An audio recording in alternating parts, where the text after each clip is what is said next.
Shalom, bertemu lagi dengan saya dan dalam pertemuan kita kali ini kita akan membahas satu topik di bawah judul Orang Baik Masuk Neraka.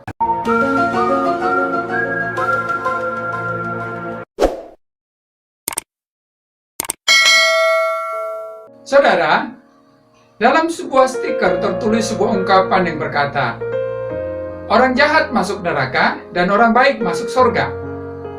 Pada umumnya itulah pendapat orang tentang orang jahat dan orang baik.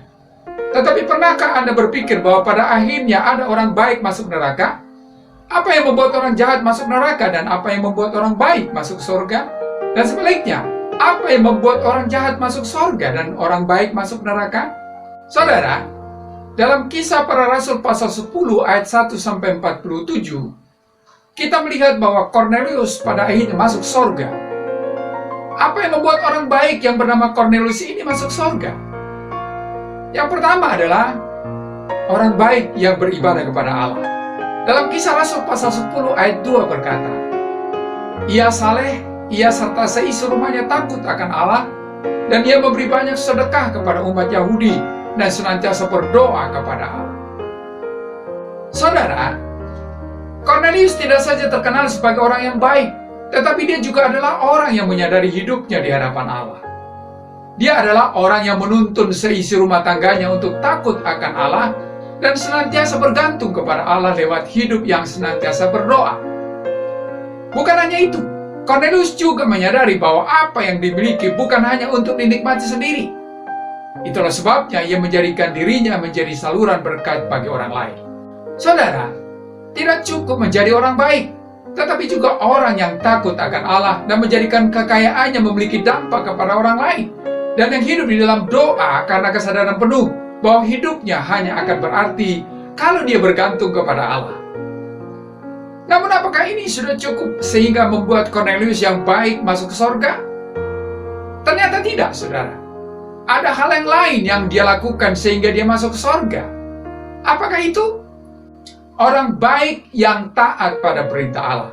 Dalam Kisah Rasul pasal yang ke-10 ayat 7-8 berkata, setelah malaikat yang berbicara kepadanya itu meninggalkan dia, dipanggilnya dua orang hambanya beserta seorang prajurit yang saleh dari orang-orang yang selalu bersama-sama dengan dia. Dan sesudah ia menjelaskan segala sesuatu kepada mereka, ia menyuruh mereka pergi ke Yope. Saudara, bukti nyata Kornelius adalah orang yang beribadah dan takut akan Tuhan adalah dia memiliki ketaatan ketika Tuhan menyuruh dia untuk menyuruh beberapa orang untuk pergi ke Yope untuk mengundang Petrus datang ke rumahnya. Hal ini membuktikan bahwa Kornelius sungguh-sungguh beribadah kepada Allah dan bergantung hanya kepada Dia. Itulah sebabnya dia dituntun untuk melakukan apa yang ada hubungannya dengan keselamatannya secara pribadi. Namun tuntunan Allah ini harus direspons dengan ketaatan agar rencana Tuhan dalam hidup Kornelius menjadi nyata.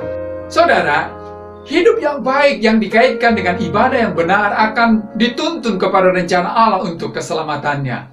Dan rencana itu menuntut ketaatan kepada Allah. Namun hal ini terjadi apabila ada orang yang Tuhan mau pakai untuk menuntun orang seperti Kornelius ini menemukan keselamatannya. Dalam hal ini dibutuhkan seperti Petrus yang rela meninggalkan kesenangannya untuk menjadi Allah di tangan Tuhan untuk menyelamatkan orang lain. Jadi, ketaatan harus dimiliki baik oleh orang yang dipakai oleh Tuhan, terlebih oleh mereka yang mau diselamatkan. Yang ketiga adalah orang baik yang percaya kepada Tuhan Yesus. Dalam Kisah Rasul pasal 10 ayat yang 43 berkata, tentang dialah semua nabi bersaksi bahwa barang siapa percaya kepadanya, ia akan mendapat pengampunan dosa oleh karena namanya.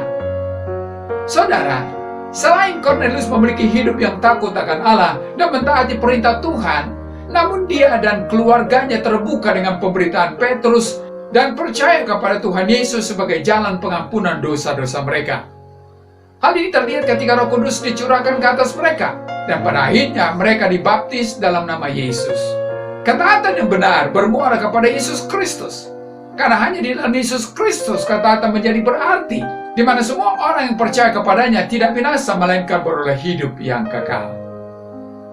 Oleh karena itu, saudara, menjadi orang baik itu bagus, tetapi tidak cukup kalau ingin mau masuk surga. Harus juga menjadi orang baik yang beribadah kepada Allah, yang memiliki ketaatan pada firman Allah, dan yang percaya kepada Tuhan Yesus sebagai satu-satunya jalan bagi pengampunan dosa-dosanya. Kalau tidak, maka alangkah menyedihkannya orang yang baik yang ternyata masuk neraka. Sampai di sini pertemuan kita kali ini, dan kita akan lanjutkan di lain kesempatan. Terima kasih dan Shalom.